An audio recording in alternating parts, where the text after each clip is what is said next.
everyone, it's Zoe here from makercrafty.com, and today I'm going to be colouring the scene that I created in a previous video. I'll have the link for you down in the description. I started by colouring her skin, and I've been using a new family lately, which is the YR family, and I like this not quite so pink. Here I am adding the rosy cheeks, and I like to do that early on and then blend that with my skin tone. I'm just adding the darkest shade at the moment and building up that roundness of her face.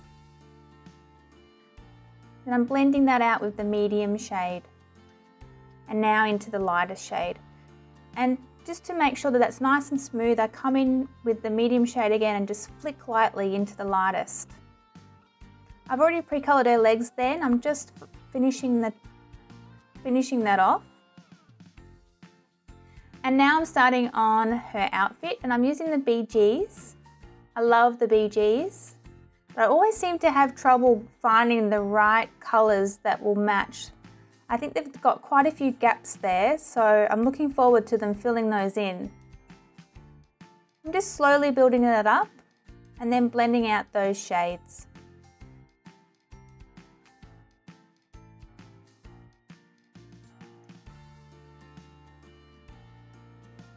I decided to mix it with yellow for the trimmings.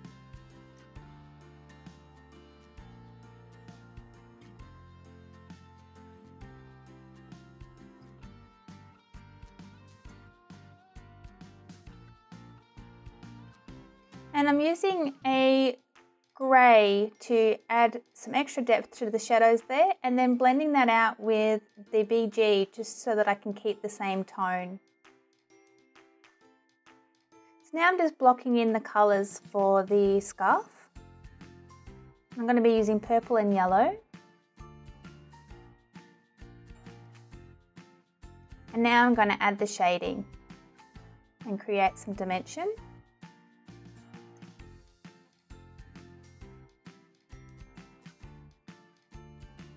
This purple doesn't really get too dark.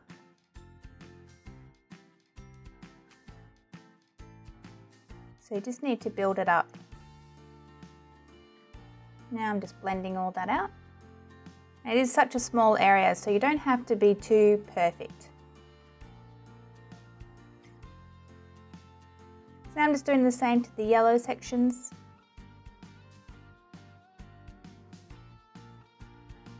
And to help push the scarf behind her, I'm using a warm grey, and that helps to desaturate the colours, which visually makes it look like it's further away.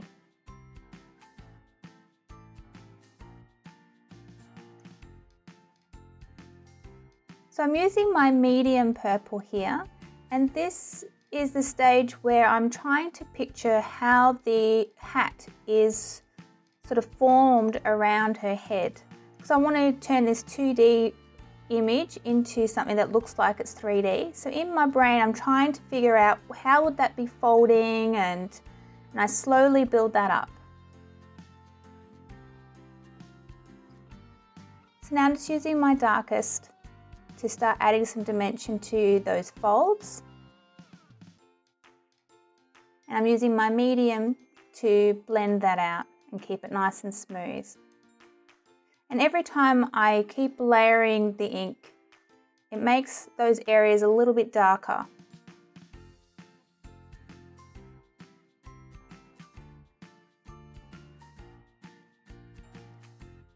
So now I'm adding the lightest shade.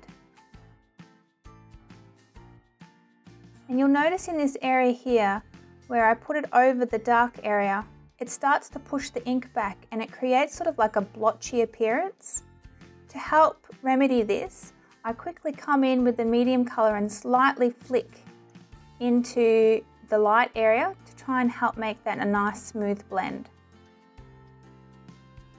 And then I've just used the lightest just to finish that off.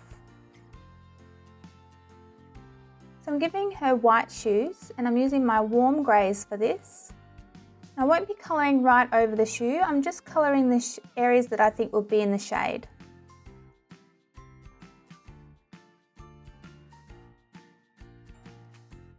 So now it's time to do a hair, and so I'm just starting to work out how I'm going to segment it all. And now I'm bringing in the darkest colour, just flicking in some nice little flicks, which I will expand upon. I'm using my medium brown now, and I'm just extending those flicks, making sure that I don't go too much into my highlights.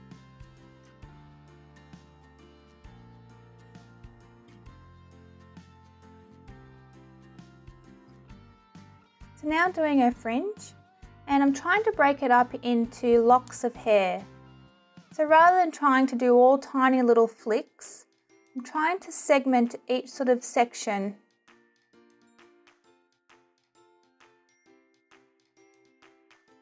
Making sure that I keep highlights between it that helps to break it up. So now I'm going to start darkening it up with my darkest shade of brown.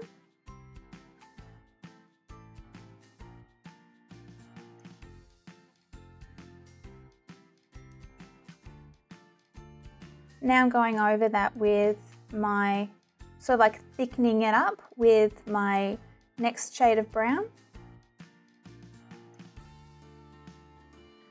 And now I'm filling in a lot of that white area and extending those other flicks with my dark yellow. And now I'm colouring in all the highlights so that I can see what I'm working with. And I've come back with my medium brown to fill in some of those areas and just lightly flick in. And now I've just added a little bit extra depth of the dark. So now I'm working on the trees, and I'm just blocking in some colour for the green, and that was the light colour. And now I'm just flicking in some texture with the dark green.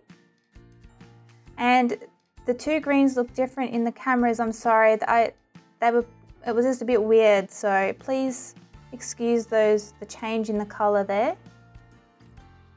So I'm just softening that texture now with the light colour again.